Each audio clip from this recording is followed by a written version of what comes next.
The crunch of gravel under the tires signaled our arrival home. Hank and I had just returned from a blissful week-long anniversary trip, and I was eager to settle back into our peaceful suburban life in Ohio. As we stepped out of the car, a strange noise from inside the house made me pause. "Hank, did you hear that? Maybe there's someone in the house," I asked, my voice laced with anxiety. Hank dismissed my concern with a reassuring smile. "It's all right, sweetheart. Let me check it out." He strode towards the front door, keys jingling in his hand. I followed closely behind, my heart pounding in my chest. As we entered the living room, I was initially relieved to find no intruders. However, that relief quickly turned to shock as I took in the scene before me. There, lounging on our couch, was Hank's mother, Marjorie, and his sister, Belinda. They looked up at us with an air of entitlement, as if they had every right to be there. "What took you so long? We've been waiting," Marjorie commanded, her voice sharp and demanding. I stood frozen, my mind struggling to process the invasion of our home. Hank, on the other hand, seemed unfazed. He greeted his mother and sister warmly, as if their unexpected presence was a pleasant surprise. As I peered around the cluttered living room, taking in the suitcases and personal belongings strewn about, a sinking feeling settled in the pit of my stomach. It was clear that Marjorie and Belinda had no intention of leaving any time soon. "Why didn't you tell us you were coming?" I asked, trying to keep my voice steady. Belinda waved her hand dismissively. "We're family, Elena. We don't need an invitation." I bristled at her casual disregard for our privacy. Hank, sensing my discomfort, placed a hand on my shoulder. "It's okay, honey. They're just here for a little visit." But as I looked into Marjorie's calculating eyes and Belinda's smug expression, I knew this was more than a simple visit. They had come to stake their claim on our lives, and I felt powerless to stop them. Over the next few hours, I watched helplessly as Marjorie and Belinda made themselves at home. They rearranged furniture, critiqued my housekeeping, and demanded to be waited on hand and foot. Hank, ever the dutiful son and brother, catered to their every whim, leaving me to bear the brunt of their constant demands and criticisms. As the day wore on, the weight of their presence grew heavier. I retreated to the kitchen, seeking solace in the familiar task of preparing dinner. But even there, I couldn't escape Marjorie's watchful gaze. "You need to start cooking proper meals. Fast food won't do for us," she declared, her tone dripping with disapproval. I bit back a retort, knowing that arguing would only make matters worse. Hank, who had joined us in the kitchen, remained silent, his loyalty clearly lying with his mother. That night, as I lay in bed next to Hank, I couldn't shake the feeling of unease that had settled over me. The peaceful life we had built together felt like it was slipping away, replaced by a suffocating sense of intrusion and betrayal. I closed my eyes, trying to will away the tears that threatened to fall. I knew I had to find a way to reclaim my home and my life, but with Hank's unwavering support for his family, I feared I would have to face this battle alone. As I drifted off into a restless sleep, one thought echoed in my mind. How had my once happy marriage come to this? The morning sun streamed through the curtains, casting a warm glow on the kitchen table. I sat there, nursing a cup of coffee, trying to find a moment of peace before the day's chaos began. The sound of footsteps approaching made me tense. "Good morning, Elena," Marjorie said, her voice dripping with false sweetness. "I see you're up early. I hope you're planning on making a proper breakfast for us." I took a deep breath, trying to keep my composure. "Of course, Marjorie. What would you like?" She waved her hand dismissively. "Something hearty. None of that prepackaged nonsense. You need to start cooking proper meals. Fast food won't do for us." I bit back a retort, knowing that arguing would only make matters worse. As I began preparing breakfast, Belinda sauntered into the kitchen, her eyes scanning the room critically. "I don't believe in boundaries between family members," she declared, picking up a framed photo of Hank and me from our anniversary trip. "You don't mind if I look around, do you?" Before I could respond, she was already rummaging through the drawers and cabinets, invading every corner of my kitchen. I felt my frustration mounting, but Hank's entrance into the room stopped me from speaking up. "Smells great, honey," he said, kissing me on the cheek. "Mom, Belinda, I hope you slept well." As Hank engaged in pleasant conversation with his mother and sister, I felt increasingly isolated. It was as if I was a stranger in my own home, my opinions and feelings disregarded at every turn. Later that day, I sought solace at the community center, where I volunteered. As I sorted through donated clothing, my friend Claire noticed my distress. "Elena, what's wrong?" she asked, her brow furrowed with concern. I poured out my heart to her, sharing the frustrations and helplessness I felt with Marjorie and Belinda's constant intrusions. Claire listened patiently, offering a sympathetic ear. "I know it's tough, but try to be patient," she advised. "They're family, after all. Maybe things will get better with time." I nodded, appreciating her support, but deep down, I knew that patience alone wouldn't solve my problems. I needed to find a way to assert myself and reclaim my life. When I returned home that evening, I found Marjorie and Belinda lounging in the living room, watching television. They barely acknowledged my presence as I walked in. "Dinner will be ready in an hour," I announced, trying to keep my voice steady. Marjorie sniffed. "An hour? In my day, dinner was always on the table by 6 o'clock sharp." I retreated to the kitchen, my heart heavy with the weight of their constant criticism.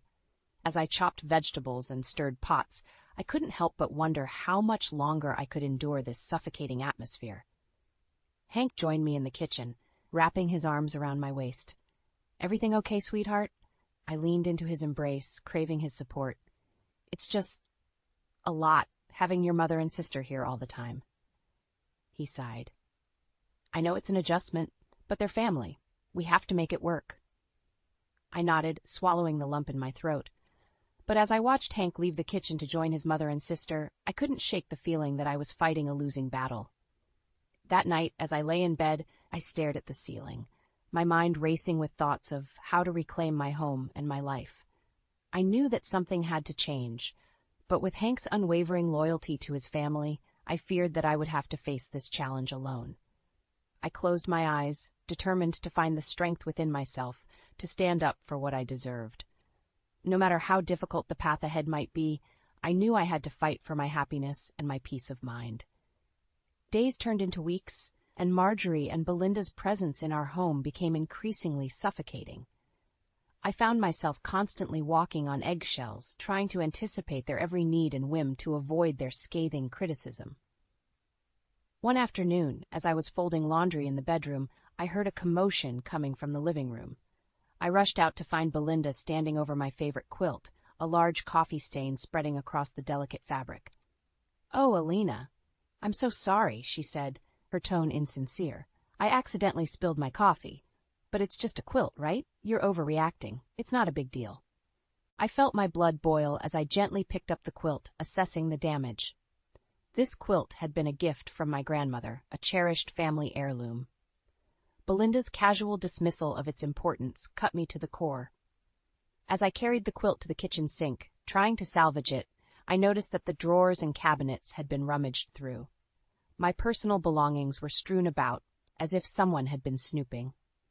I confronted Belinda, my voice shaking with anger. "Have you been going through my things?" She shrugged, a smirk playing on her lips. "I was just looking for a coaster. You really should keep your house more organized, Elena." I felt my frustration reaching a boiling point. I had tolerated their intrusions and disrespect for too long. It was time to take a stand. That evening, as Hank and I prepared for bed, I finally found the courage to speak up. "Hank, I can't live like this anymore. Your mother and sister are invading every part of our life. They have to leave." Hank's eyes narrowed, his voice cold.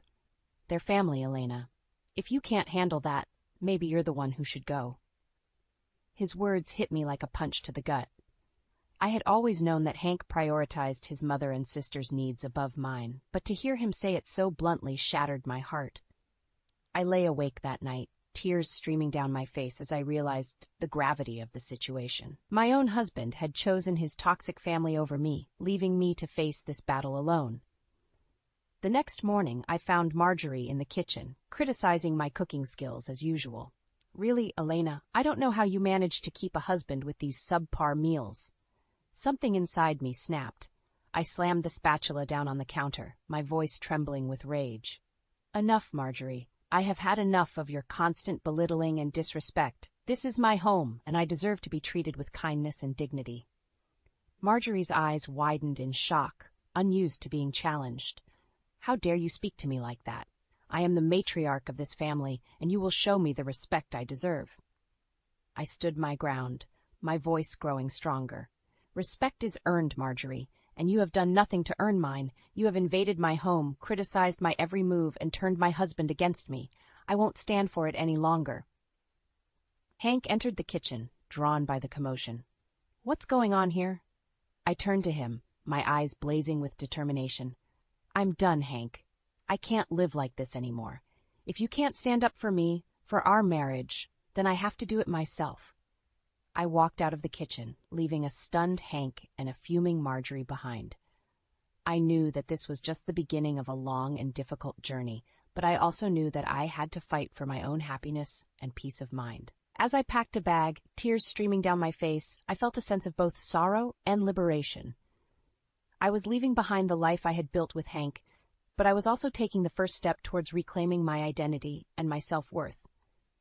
I didn't know what the future held, but I knew that I had to be strong, I had to be brave, and most importantly, I had to be true to myself. With a heavy heart and a small suitcase in hand, I arrived at my sister's home in a nearby town. Claire, my lifelong friend and confidante, greeted me at the door with open arms and a sympathetic smile. "Oh, Elena," she said, pulling me into a tight embrace.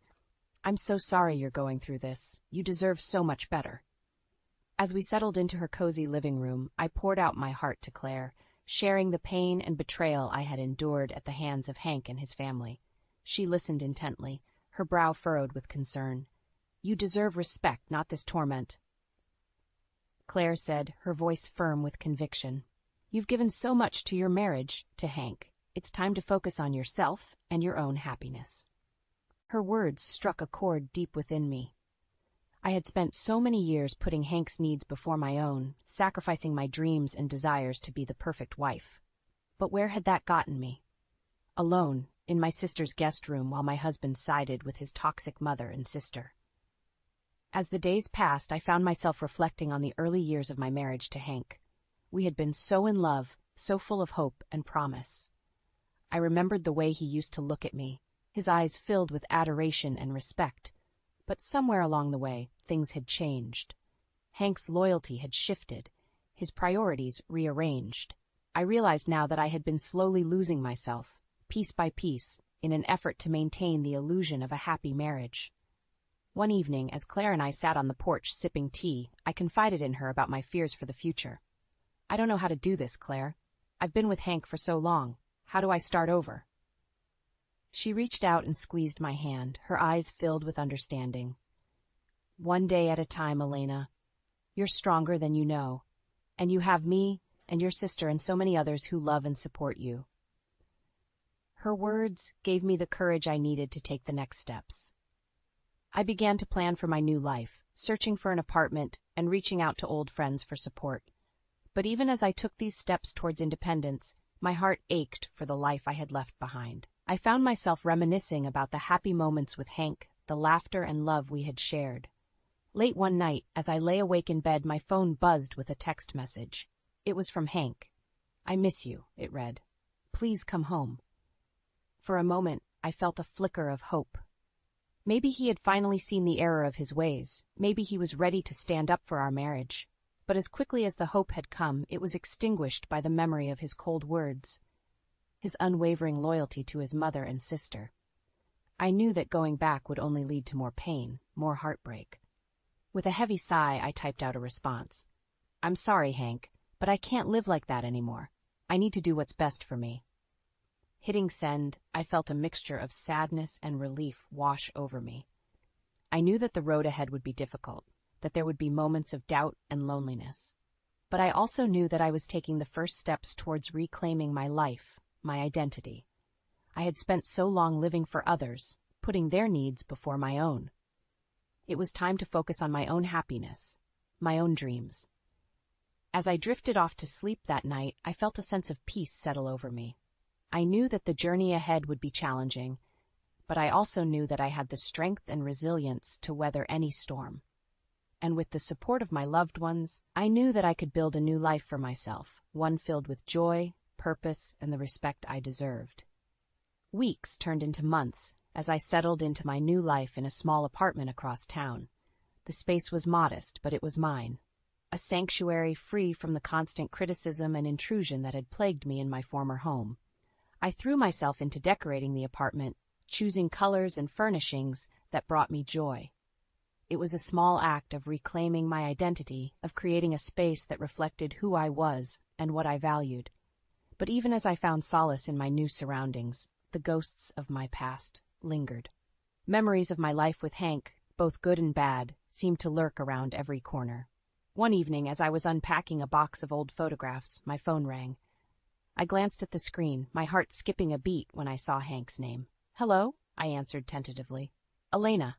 Hank's voice was strained. "Mom and Belinda say they miss you. You need to apologize and come back."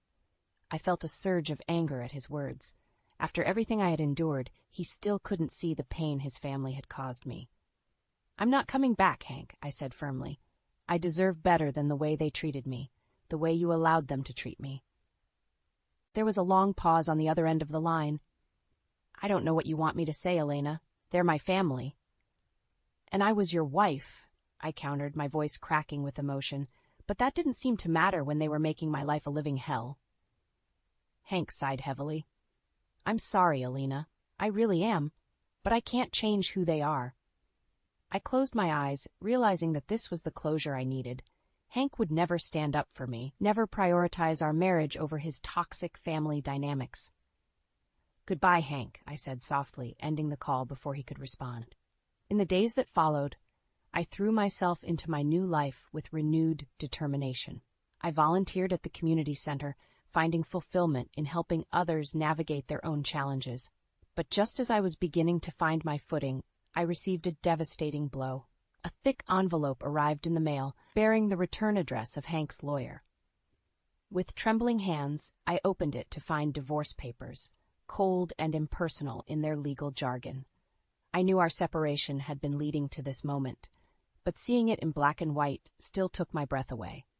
Tears blurred my vision as I signed the papers, officially ending the marriage I had once believed would last a lifetime.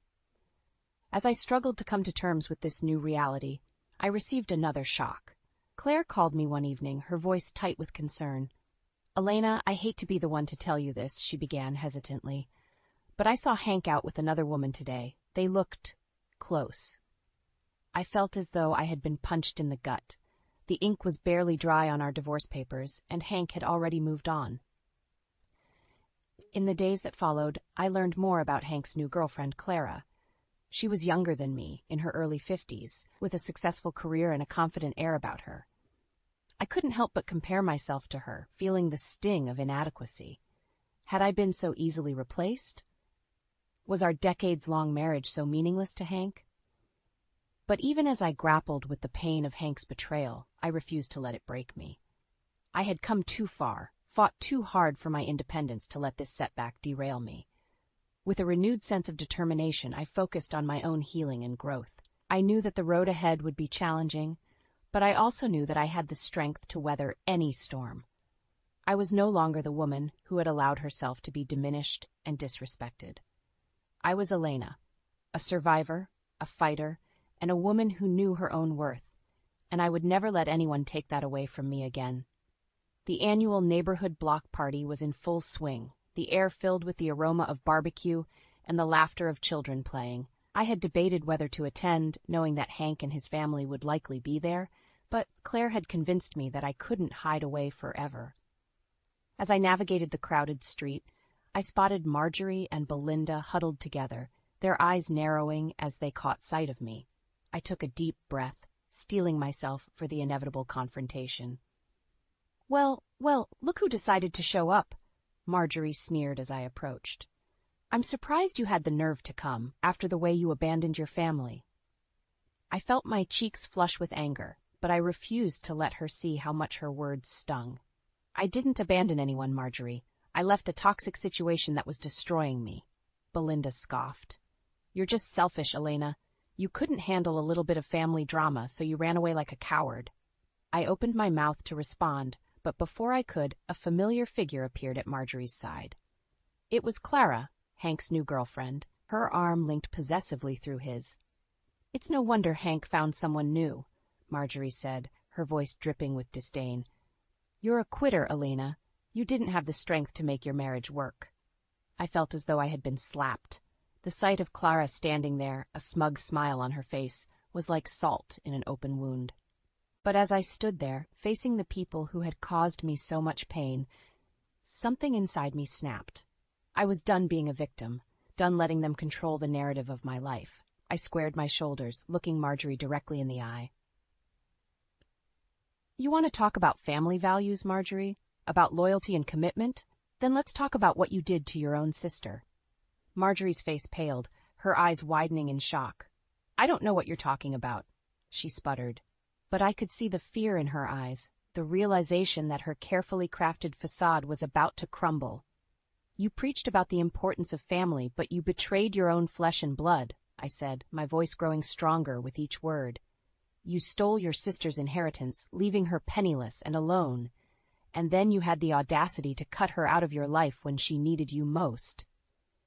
Belinda gasped, her hand flying to her mouth. Hank looked stunned, his eyes darting between his mother and me. That's not true, Marjorie said weakly, but her voice lacked conviction. I shook my head. It is true, and you know it. You're not the paragon of virtue you pretend to be, Marjorie. You're a hypocrite and a liar.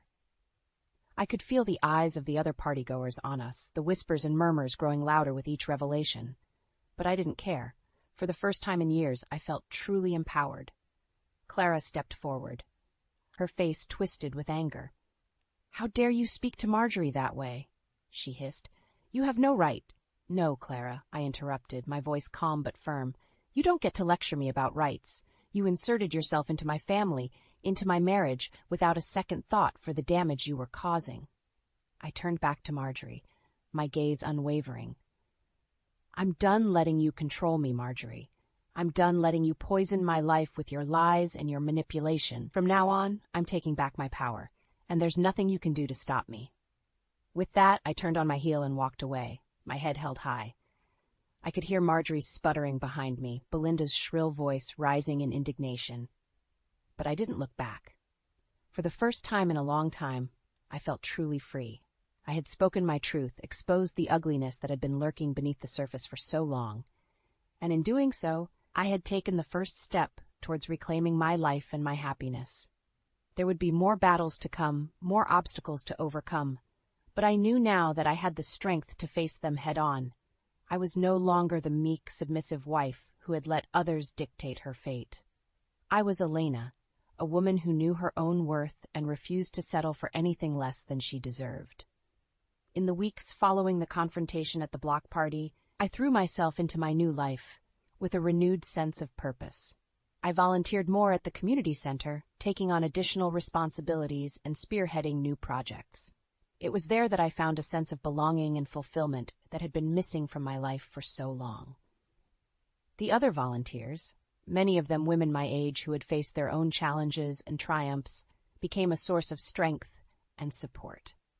One afternoon, as I was sorting through donated books for the center's library, I heard a familiar voice behind me. I turned to see Clara, Hank's girlfriend, standing in the doorway. "What are you doing here?" I asked, my voice wary. Clara stepped into the room, her eyes downcast. "I needed to talk to you, Elena, privately." I hesitated for a moment, then nodded, gesturing for her to sit down. Clara perched on the edge of a chair, her hands twisting nervously in her lap. "I know I'm probably the last person you want to see," she began, her voice trembling slightly. "But I need your help." I raised an eyebrow, surprised by her words. "My help? With what?" Clara took a deep breath, then spoke in a rush. "Marjorie and Belinda. They're making my life a living hell. Ever since the block party, they've been on a rampage, spreading lies about me and trying to turn Hank against me." I felt a flicker of sympathy for Clara, remembering all too well the pain of being on the receiving end of Marjorie and Belinda's cruelty. But I also couldn't help feeling a sense of vindication, knowing that they were finally getting a taste of their own medicine. "I'm sorry to hear that, Clara," I said carefully. "But what do you expect me to do about it?" Clara leaned forward, her eyes pleading. "I know you have dirt on them, Elena. The things you said at the party about Marjorie betraying her sister, I need you to tell me more." I need leverage to fight back. I sat back in my chair, considering her words. A part of me relished the idea of taking Marjorie and Belinda down a peg, of using their own secrets against them. But another part of me hesitated, knowing that revenge was a slippery slope. "I'll tell you what I know," I said finally. "But on one condition. You use this information to set boundaries and demand respect, not to stoop to their level." Clara nodded eagerly. "Of course I promise. I just want to be treated fairly, to have a chance at a happy life with Hank." Over the next hour, I told Clara everything I knew about Marjorie's past, about the lies and betrayals that had torn her family apart.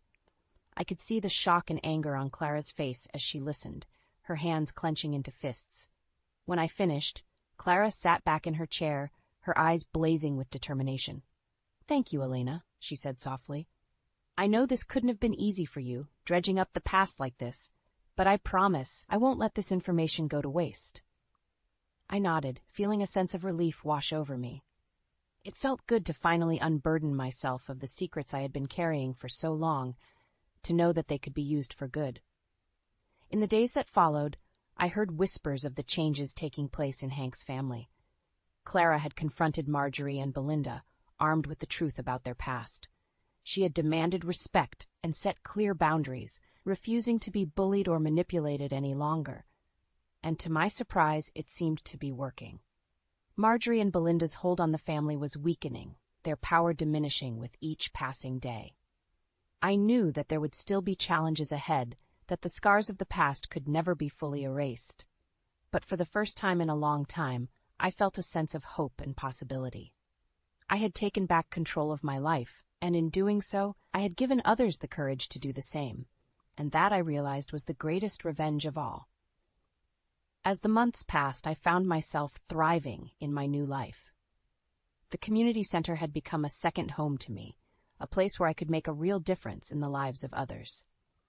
I had started a support group for women who had gone through difficult life transitions, whether it was divorce, widowhood, or simply the challenges of aging. Every week, we would gather in the cozy meeting room, sharing our stories and offering each other support and encouragement. It was during one of these meetings that I met Sarah, a quiet woman in her late 50s who had recently lost her husband to cancer.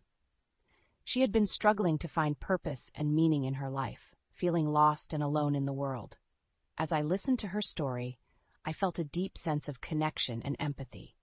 I knew all too well the pain of losing a loved one, of feeling like your entire world had been turned upside down. After the meeting, I approached Sarah, placing a gentle hand on her shoulder. "I know it feels like everything is falling apart right now," I said softly, "but I promise you, it won't always be this way. You can always reclaim your life, no matter how hard it seems." Sarah looked up at me, her eyes filled with tears. "How do you know?" she asked, her voice trembling. I smiled, thinking back on my own journey. "Because I've been where you are. I've felt that same pain, that same sense of hopelessness, but I found a way to keep going, to build a new life for myself. And you can too." Over the next few weeks, I took Sarah under my wing, introducing her to the other volunteers at the community center and helping her find ways to get involved. I watched as she slowly began to come out of her shell, her eyes sparkling with a newfound sense of purpose. One afternoon, as we were sorting through donations together, Sarah turned to me, a smile on her face. "I never thought I'd be able to laugh again," she said. "But being here, with all of you, it's given me a reason to keep going." I felt a surge of pride and happiness, knowing that I had played a small part in Sarah's healing. It was moments like these that made all the struggles and challenges of the past year worth it. As I continued to immerse myself in my community work, I found that my own wounds were slowly beginning to heal as well. The pain of my divorce and the betrayal of my former family would always be a part of me, but it no longer defined me. I had found a new sense of purpose and identity, one that was rooted in service and compassion. I had surrounded myself with people who lifted me up and supported me, rather than tearing me down. Even my relationship with Clara had begun to evolve. We would never be close friends, but we had found a way to coexist peacefully, united in our determination to set boundaries and demand respect. I knew that Hank was still struggling to come to terms with the changes in his life, but I no longer felt responsible for his happiness. I had learned the hard way that I couldn't control other people's actions or choices, but I could control my own. And so, as I looked out at the smiling faces of the women in my support group, I felt a deep sense of gratitude and contentment. I had come so far from the broken, defeated woman I had been just a year ago. I had reclaimed my life, my identity, and my sense of self-worth. I had found a way to turn my pain into purpose, to use my experiences to help others. And as I stood there, surrounded by the warmth and love of my new community, I knew that I had finally found my place in the world. I was no longer just surviving, but truly thriving.